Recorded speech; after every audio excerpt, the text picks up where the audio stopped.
Obrigado. So, hi everyone. Welcome to our first XP Insurance Forum, and thanks for joining us.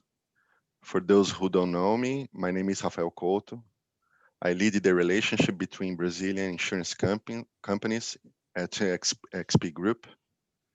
The objective of this event today is to discuss the impact of a low yield environment on the insurance sector. This is part of XP's initiative to give an opportunity for our clients and prospects to interact with industry thought leaders and network with peers. It's a great honor to us here in XP to be here with you. It is also a privilege to be hosting this event today. Our special guests will share their view about the sector, diversification in terms of capital allocation, trends, and impact of the current economic scenario on the assets of the companies. Let me start by introducing our guests today. Our first guest is Tito Purani from PIMCO. Mr. Purani is an executive vice president in the New York office in a portfolio manager focusing on accounts for financial institutions. Prior to joining PIMCO in 2010, he was a fixed income portfolio manager at PNC Capital Advisors. He has 21 years of investment and financial services experience and holds an MBA from the University of Chicago Booth School of Business and a bachelor degree from Northern Illinois University. Thank you very much, Chit. Thanks for having me. We also have with us James Spigan. James is the head of Global Insurance Solutions at JP Morgan. He's responsible for delivering the combined integrated offering of the firm to insurance clients. He's also a member of the Asset Management Client Operating Committee. James earned a bachelor's degree in geometric engineering from University of Cape Town and an MBA in finance from University of Cape Town's Graduate School of Business. I'm happy to see you again, James.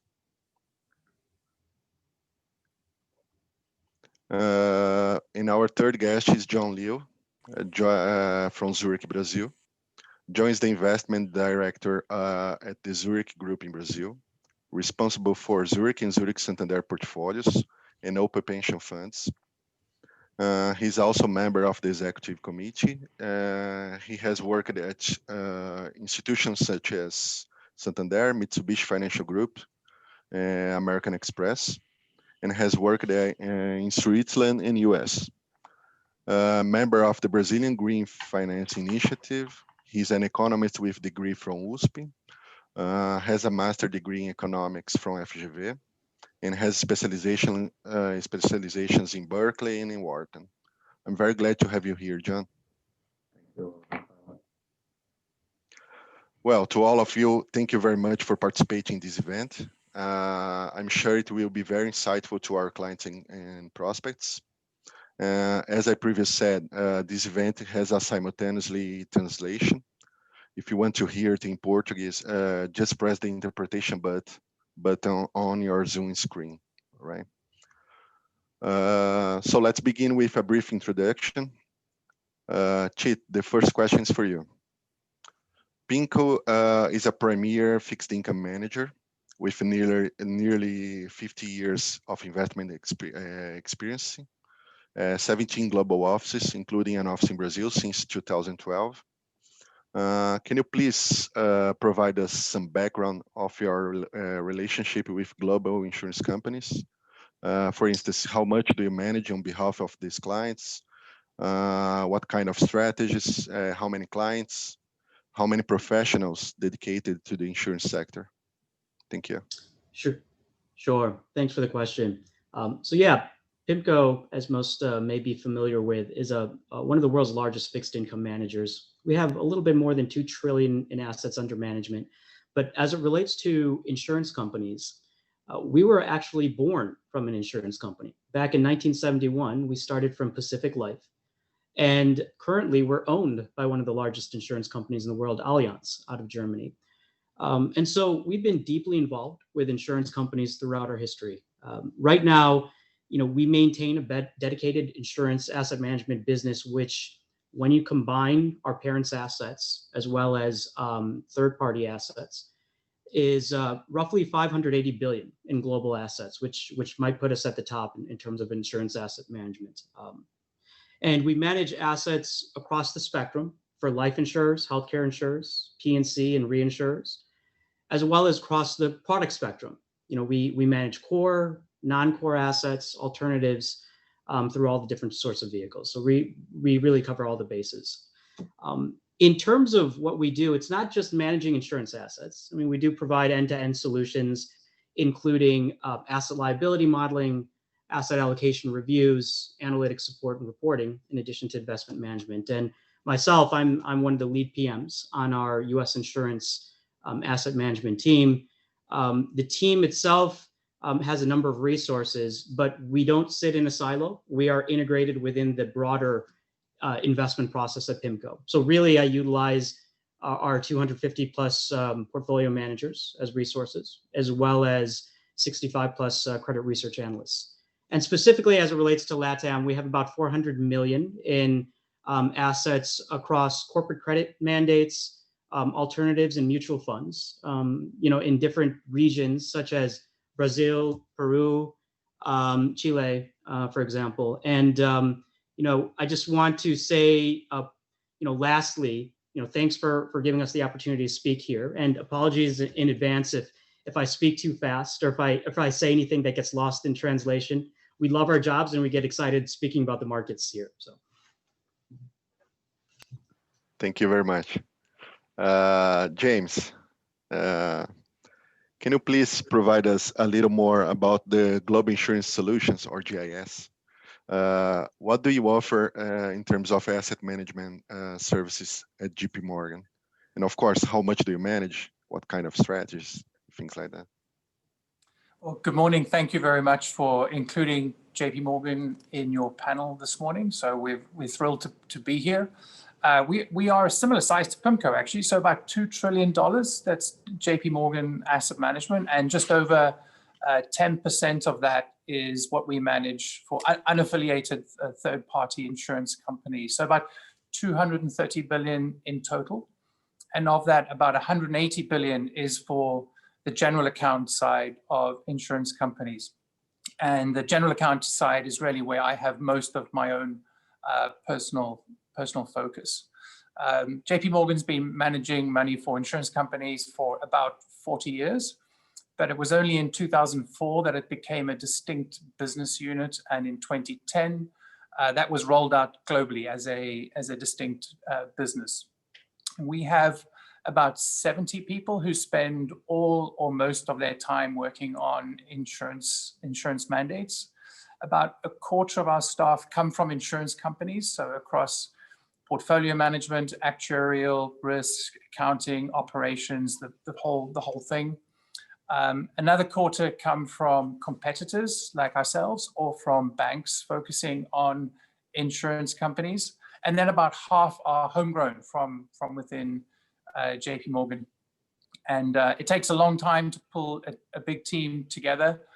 There's so many adjacent functions, not just within the assets we're managing.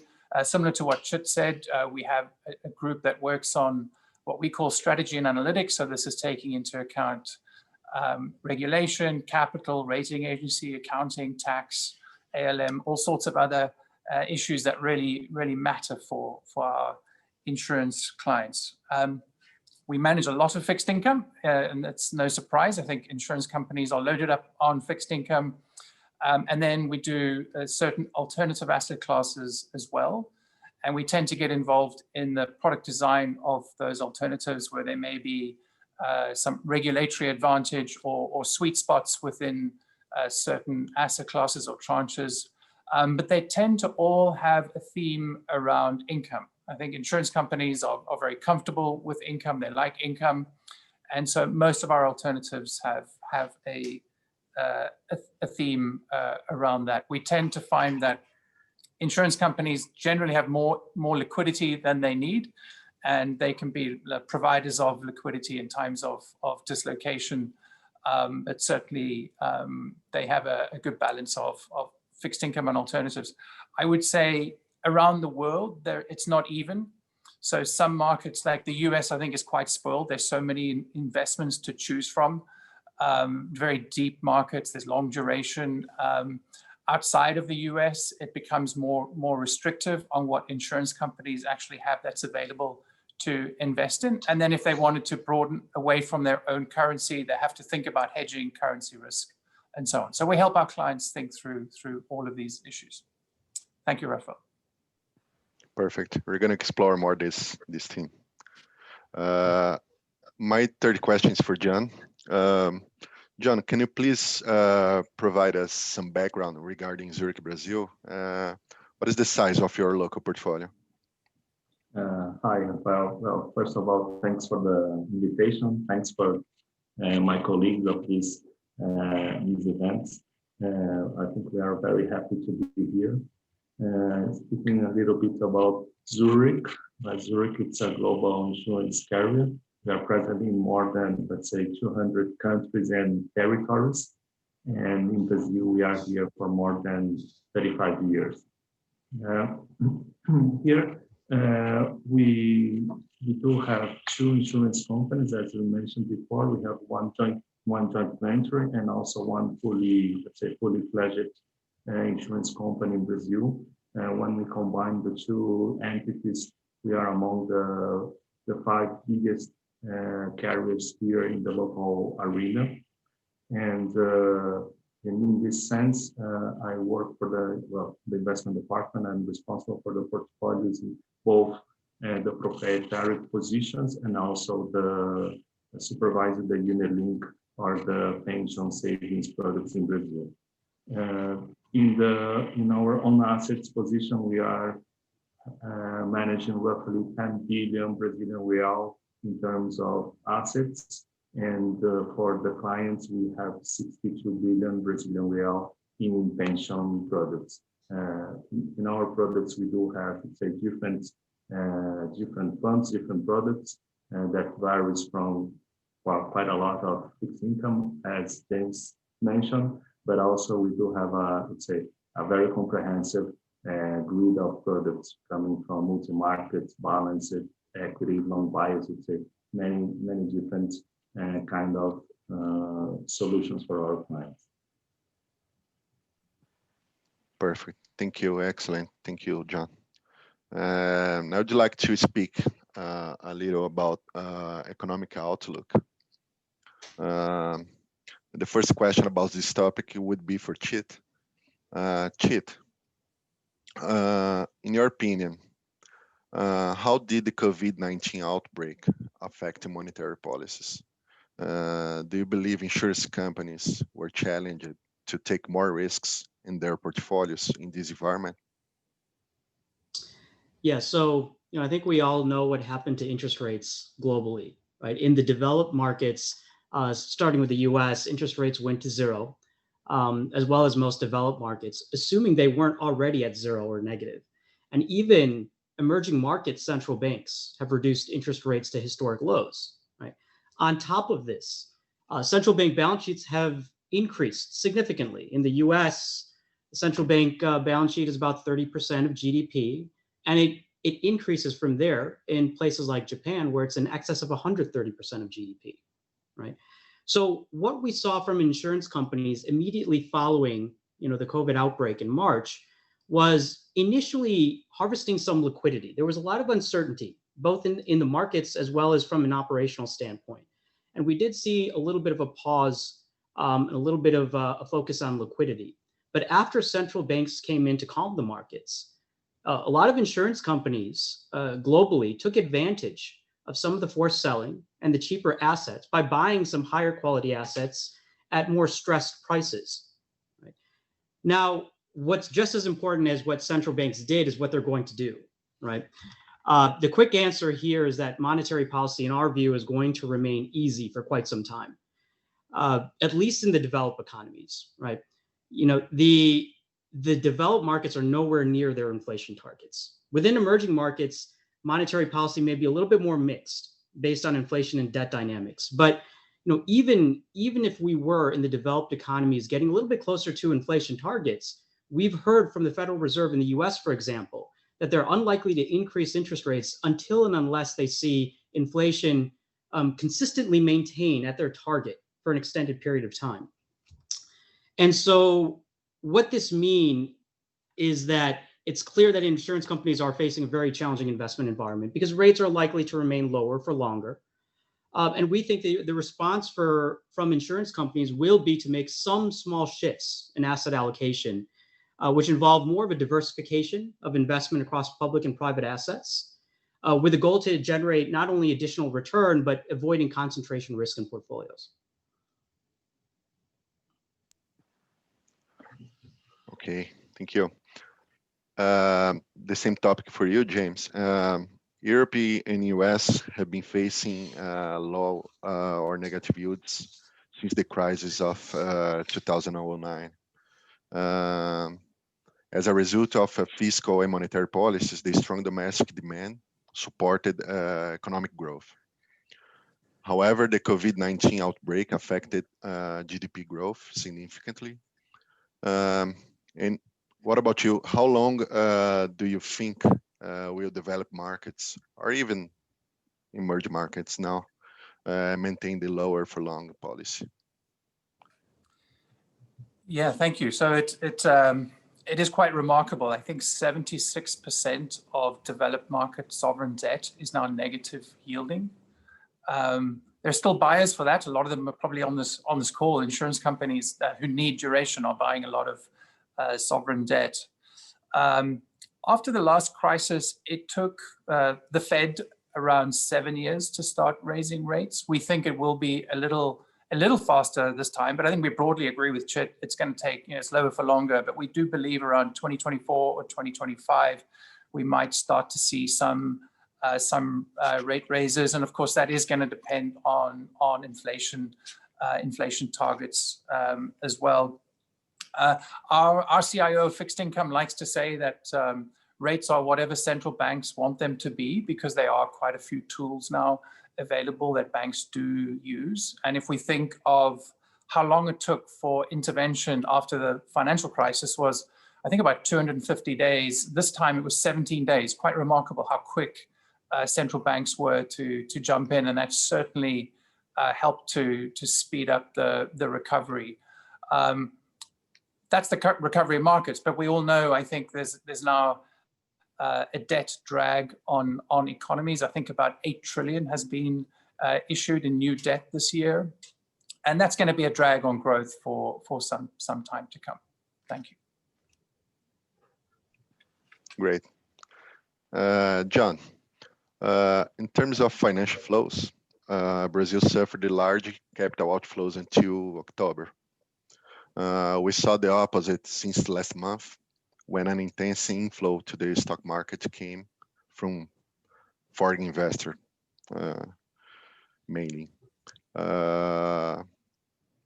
In your discussion with the Zurich's headquarters, what's their view to Brazil? Well, I would say their views in Brazil remains, let's say, almost the same, even after the COVID crisis. I would say that the view for Brazil, it's part of the strategy of Zurich for the entire region, and not only Brazil, but also for Latin America. And Zurich is, let's say, quite committed with the region. And since 2018, we have made 2, let's say, large transactions, one in Chile and another one here in Brazil. Not here, including Brazil, but also in the entire region. So the commitment is there. Even now, let's say in 2020, with all this volatility and all these impacts from the COVID crisis, we are still quite comfortable with all the discussions with the corporate center, with the headquarters, and we are still, let's say, working on expansion and working on business cases. So I would say Zurich is still committed to Brazil.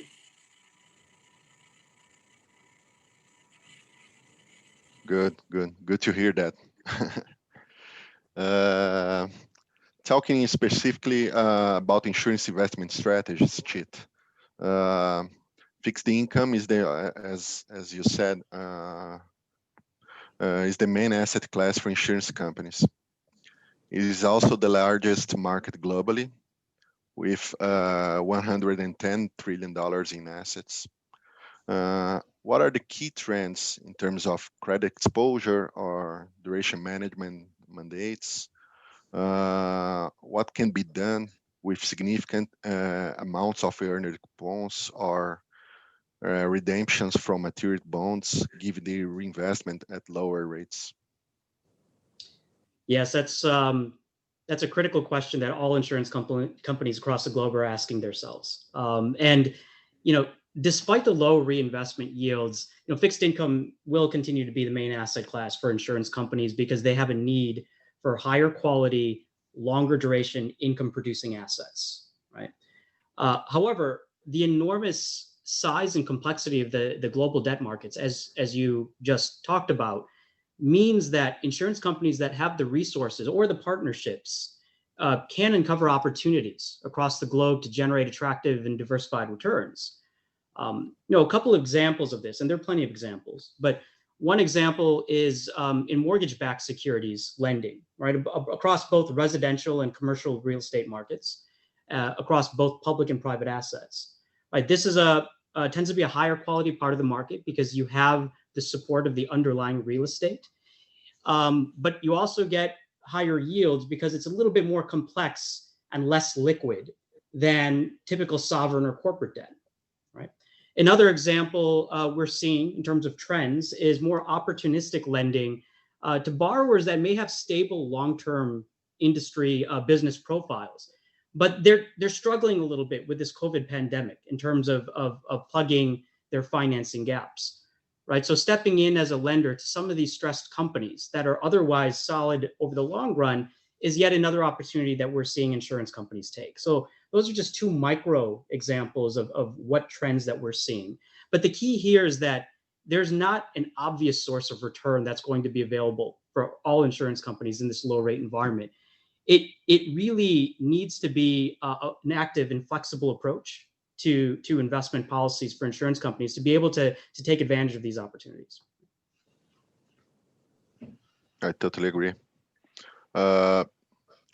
In terms of investment in fixed income markets, James, what was the behavior during the virus outbreak and after the reopening of economies? Or even with the rebound given the positive news about vaccines? Did you see any difference, for example, between high grade and high yield bonds and sovereign versus corporate bonds, or even stretching of duration exposure? So we didn't see a big change in the strategic way insurance companies are managing their balance sheets. We saw kind of what Chit said earlier around just building up of liquidity. Very few insurers were actually actively selling portfolios. They were just not reinvesting principal and coupon. And so they were building liquidity buffers. And the next thing is, I guess they looked at, how can they take advantage of any dislocations? But I will say that a lot of insurance companies are not the fastest to make decisions in their investment committees. And a lot of those spreads had tightened again before they'd taken action. So high yield spreads both in the US and in Europe actually tightened fairly quickly again. I mean, they blew out to about 1,100 in the US, 900 in Europe, but they're back tighter again, still slightly wider than they were before COVID. But that turned out to be a shorter term opportunity than it was in 2010 after the crisis. So we did see a little bit more in terms of, okay, rates are now lower again. Maybe we should be looking at something that's more sustainable. So the private markets have always actually been a fairly large part of the US life industry. So commercial mortgage loans, private placements, and so on. But these are not instruments that are freely available all around the world. And so in other markets, we saw just a lot more inquiry around what are sustainable private credit type instruments that insurance companies can invest in. Mm-hmm. And it's the same in Brazil. They cannot take the decision as fast as they want. John, we've been facing political and fiscal challenges in Brazil that impact our perspective for asset classes returns. Our government embraced an ambitious reform agenda to put fiscal and finances on a sustainable footing. Good policies have positioned the economy to take off in 2020, such as transfers, health spending, credit lines to small businesses, and others. In your opinion, what are the opportunities and what the main risks given this contest? Well, thanks, Rafael. I think that when we take one step back and we look at the, let's say, the Brazilian background, last year in 19, we have the approval of the pension reform.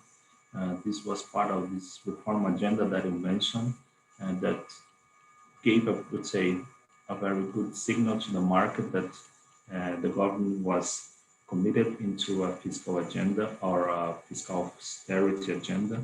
And this is where we started this year. This year, well, everybody knows about the pandemics and the effects. We did see the government making a huge effort, as you mentioned, that this year our, let's say, fiscal deficit, the primary fiscal deficit will be, let's say, around 11 or 12% of the GDP. This is how much we spend in trying to save the economy, not only with the vouchers, with the cash vouchers, but also with these transferences. However, let's say, this is putting the Brazil in a better position when we look at the in a relative way to our peers. Brazilian GDP will drop near 4.5%.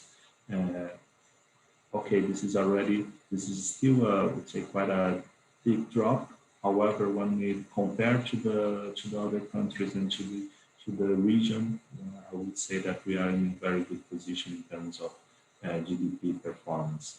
This is also bringing opportunities for the next year in terms of growth. Let's say market consensus is around 3.5% of GDP growth for the next year. This is boosted by, well, consumption, as we have these cash vouchers. This is helped by, this will also help the investments, and also this is part of the symptoms of the global growth that will also boost our agribusiness with the commodities boom. So let's say, looking forward, we do see with some optimism next year's growth, and there we can see, let's say, some opportunities. And when we look at the risks, the risk, we would say, this is still the same, which is coming back to a reform agenda, coming back to putting the Brazil back to the sustainable growth path, not only with the fiscal austerity, but also, well, investing in infrastructure and other situations where we have to invest to achieve long-term growth. Okay. I'd like to explore a little more about diversification and go deeper into this topic. Chit, although the low yield environment is relatively new for Brazilian investors, it is certainly not new for Pinco, that is managing assets in a low yield environment since 2009. What should a Brazilian insurance company do in a prolonged ultra low yield environment? Should they start by reviewing their asset allocation? Yeah, again, it's very challenging for global insurers, and Brazil is coming to this reality as well. Given the transition to the lower rate environment, and to be honest, the challenge for insurance companies is not just the low yields, right? It's the potential changes in accounting and capital frameworks that are being realized globally, not just in the U.S. but even in Brazil. It's also the shifts in liability and business profiles, right? I mean, so take a typical life insurance liability. A lot of cases, if the interest rates go down, the liability may extend. Or for an insurance company that's facing a low yield environment, they may choose to change the product mix, which in turn changes the liability profiles, right? So when you take the yields, when you take the regulatory framework, and when you take the evolving business mix of liabilities, it absolutely does require a review of asset allocations. I would agree with that. But the point is not just to improve yield and returns, but it's to improve yield adjusted for economic risk and yield adjusted for capital, right? Now, the outcomes of these asset allocations, it's important to note, tend to be more successful when you open up the investment opportunity set both globally as well as across the risk spectrum. I mean, there are investments that may be harder to implement, right? If you're a Brazilian insurer versus a German insurer versus US, but really being flexible and broad, casting a wider net than what you may be used to before, gives you more robust outcomes in terms of asset allocation. And then from there, you can implement that asset allocation in an active way, making sure that as market volatility occurs, which it's likely to occur, you're very nimble in that environment. And I know that's a difficult thing for a lot of bureaucratic insurance companies to do, but it's very important, right, in terms of generating extra yield, but yield adjusted for risk. Perfect.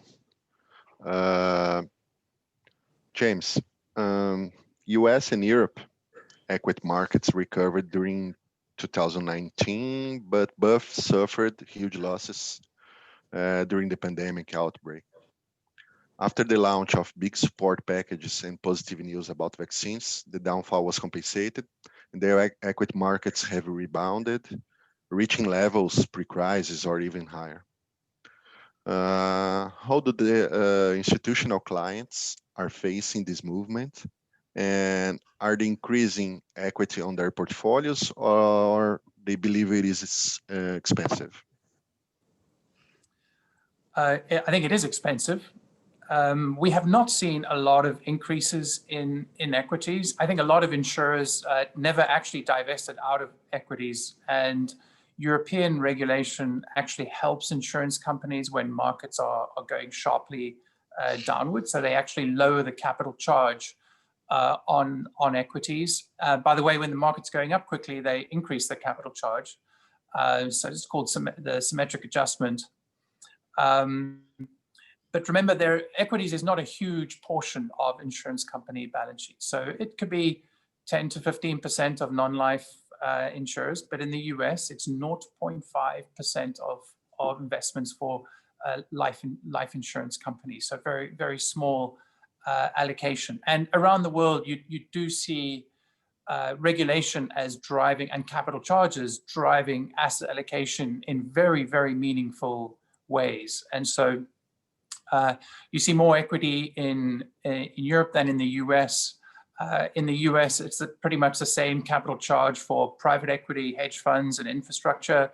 And so you'll see insurance companies looking at private equity first, infrastructure second, and hedge funds third. And if you look at long-term outlooks for those asset classes, that's kind of in order for highest to lowest expected return over time.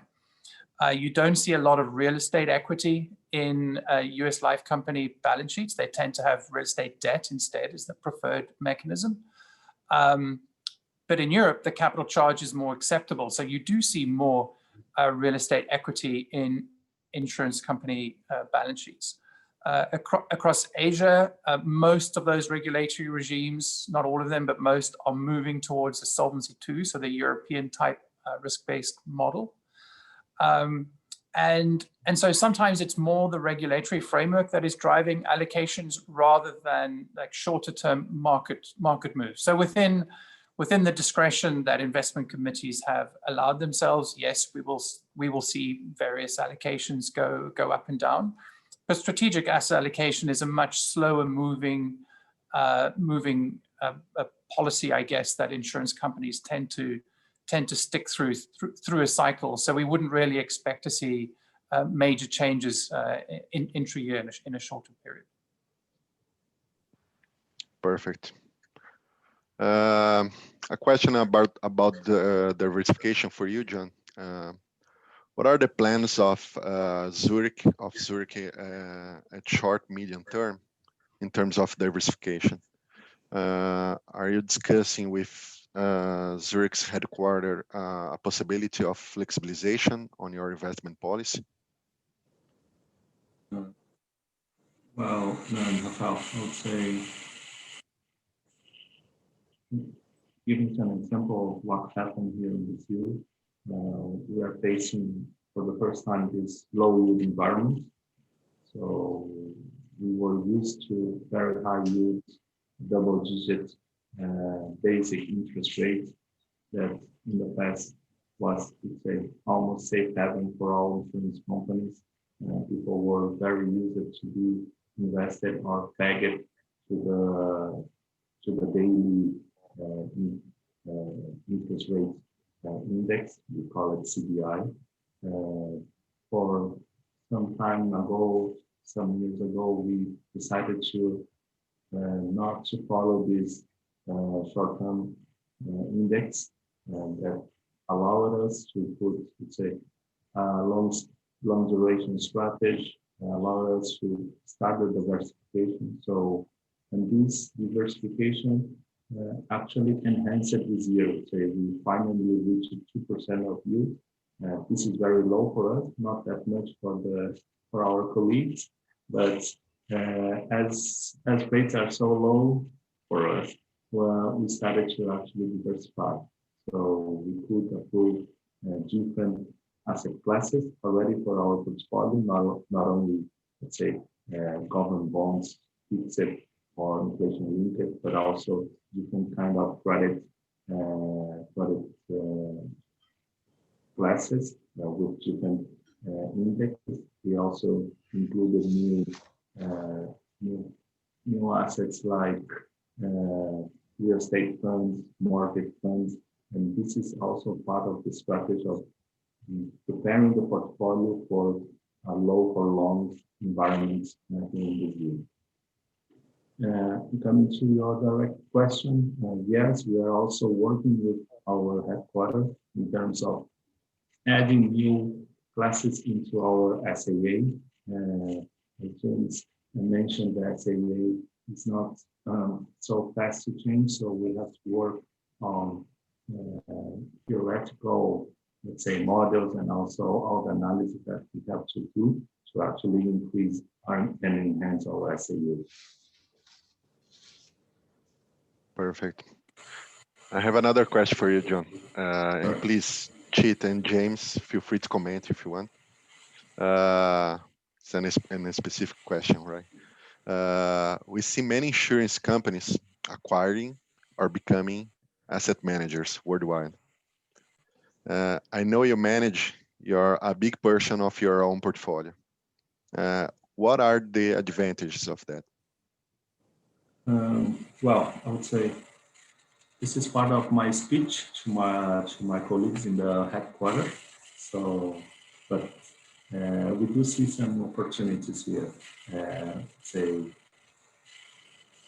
Summarizing my answer in three parts. I would say the first of all is that having our internal asset management, we do have more flexibility and agility.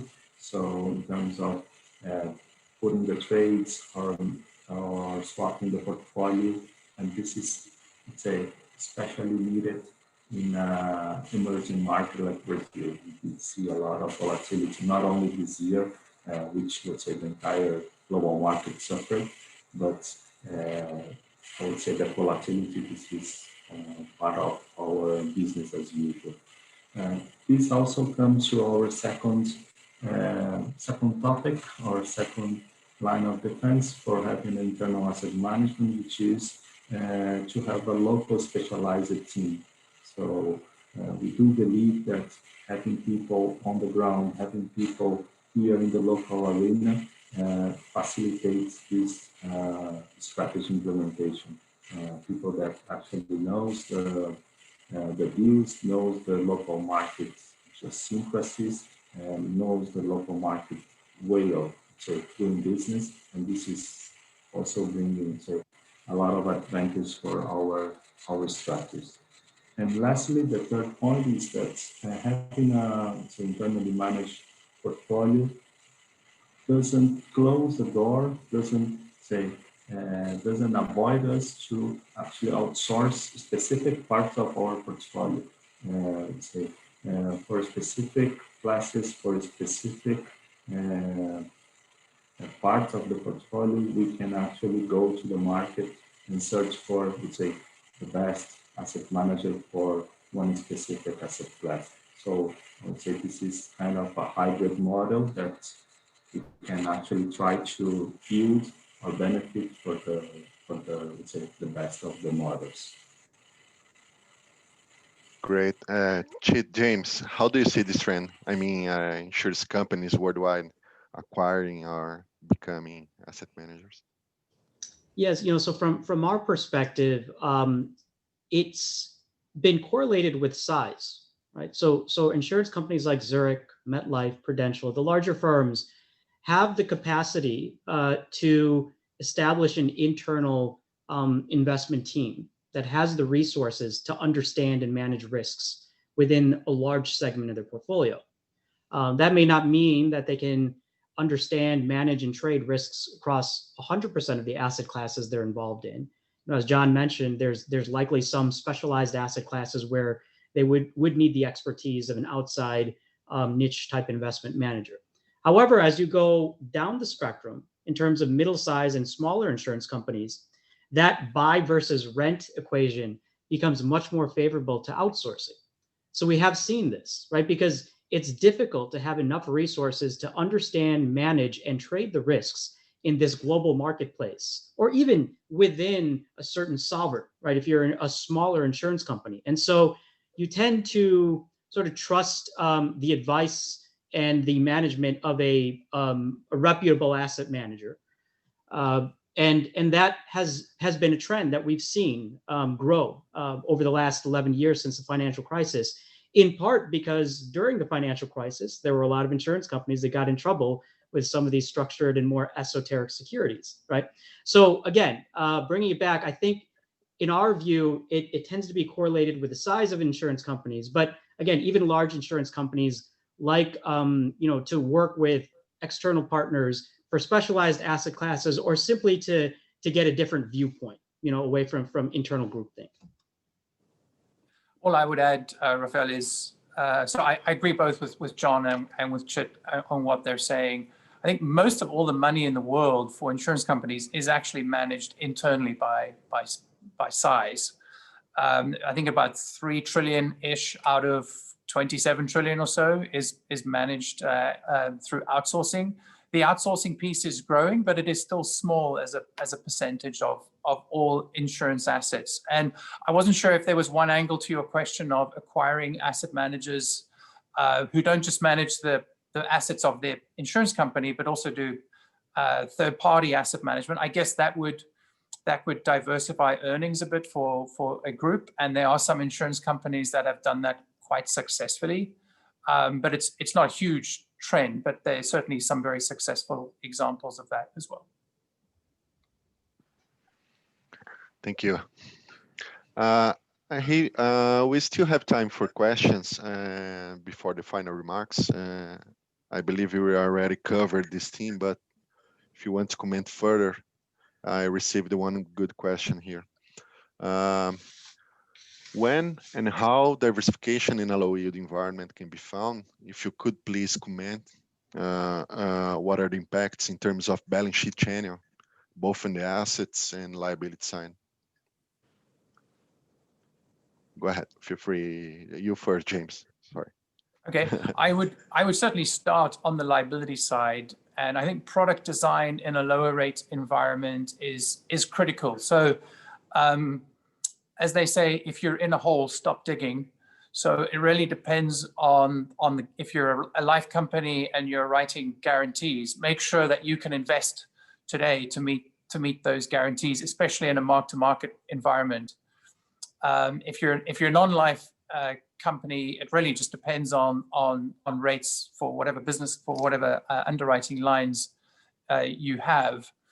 But in constructing a investment portfolio, I'd really look at the liability product that you're issuing and figuring out how are you going to sustain that product through the life of the product, not just to meet the policyholder objectives, but also your company's objectives in terms of that product. And duration is quite a difficult one. A lot of countries don't have duration outside of sovereign debt, so it's quite hard to find that.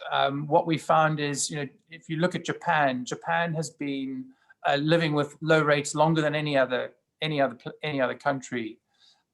Since the last financial crisis, they have increased their foreign securities from around 15% to 25%.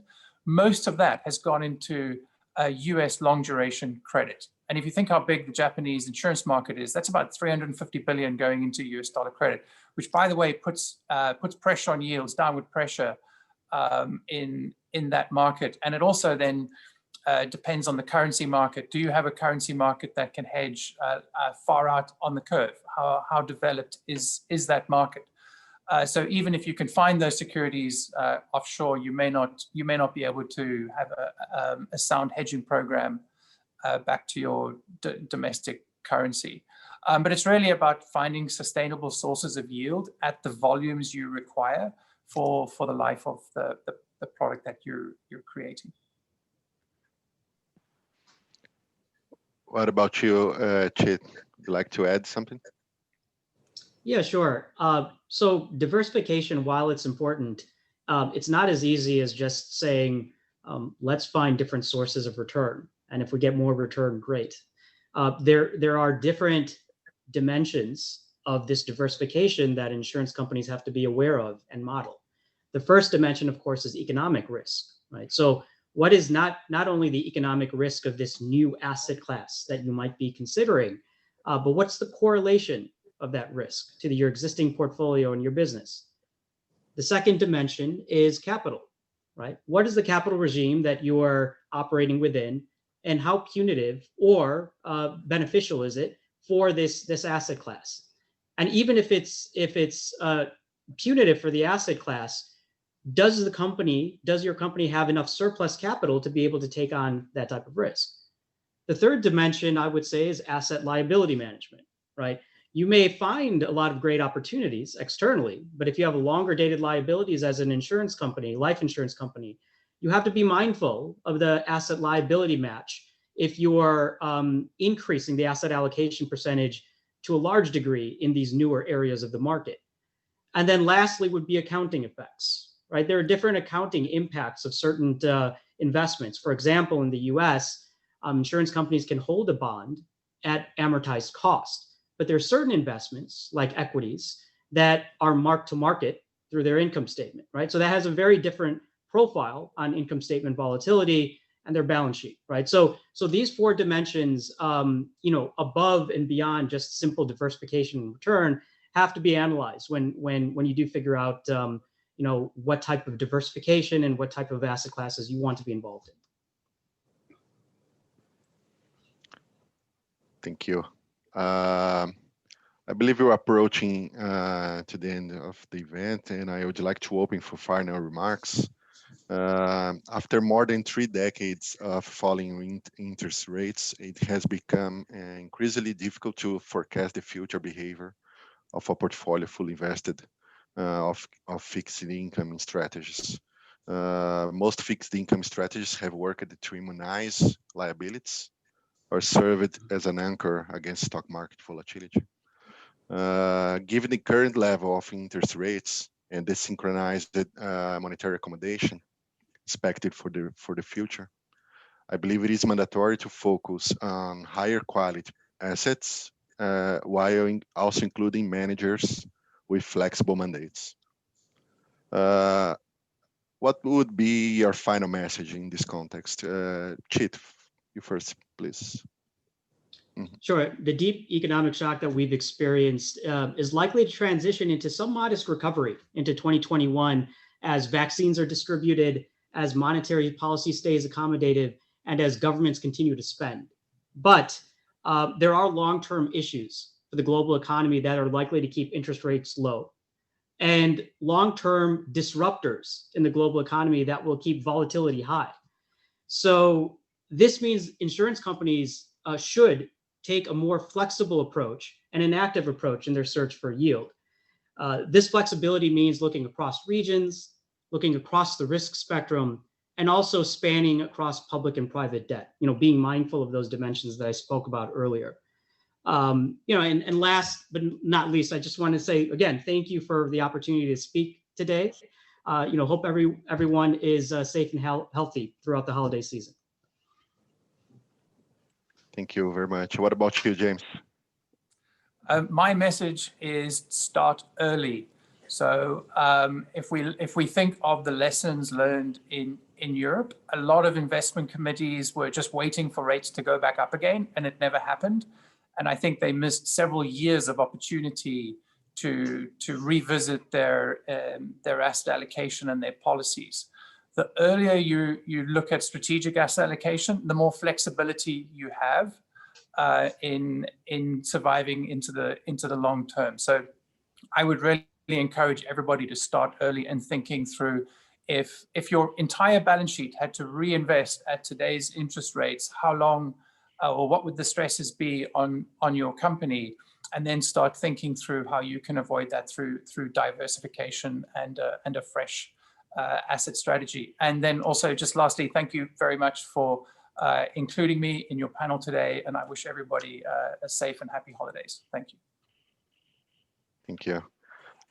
John, historically, given super high nominal and real insert rates in Brazil, insurance companies almost never invested beyond Brazilian government bonds. As you said, overnight yields in Brazil were above 14% 4 years ago, 4% before the COVID-19 breakout, and currently they are at 2%. I know you are also worried about this new low yield environment. What would be your final comment here? Well, first of all, thank you, all of my colleagues of this panel and also Rafael for this invitation. My final comments, I would say, I cannot agree more with Chit and James in terms of, we have to diversify, we have to look for not only public debt, but also on private debt. And we do have to start earlier the diversification for all the industry. But I would like to take on a different angle for Brazil. I would say, I think that this is the first time that we are actually looking at so low yields. I have been working in the capital market for the last more than 20 years, and we never see this before. So I would say this is actually the chance for we finally have a developed capital market in Brazil with, more liquidity, more asset classes and different instruments than, overnight government bonds. Good. So I want to thank you, Chit, James, John. It was a pleasure to have you with us at this event organized by XP. I also want to thank the audience. I hope that you have enjoyed the rich discussion. Any questions, please contact us. We are more than happy to discuss these topics and others with you. Have you all a great weekend. See you next time. Bye-bye. Thank you. Thank you. Bye-bye.